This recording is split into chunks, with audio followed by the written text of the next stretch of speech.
యేసు క్రీస్తు ఓ కులానికి ఓ మతానికి దేవుడు కాదు. జాతి, కుల, మత, వర్గ భేద, ధనిక ప్రాంత భేదం లేదు. సర్వలోకానికి చక్రవర్తి, రక్షకుడు. ప్రపంచంలో బోలెడన్ని మత గ్రంథాలు ఉన్నాయట. నాకైతే తెలీదు. నాకు తెలిసిన ఒకే ఒక గ్రంథం పరిశుద్ధ గ్రంథం.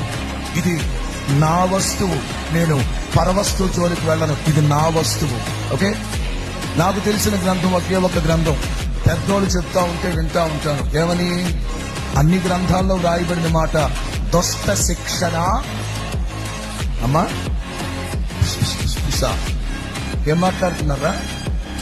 చెప్పండి. దుష్ట శిక్షణ, శిష్ట రక్షణ. కానీ నా ప్రభు చెప్పింది ఏంటో తెలుసా? నేను పాపులను రక్షించుటకి లోకానికి వచ్చాను. కొట్టు గట్టిగా.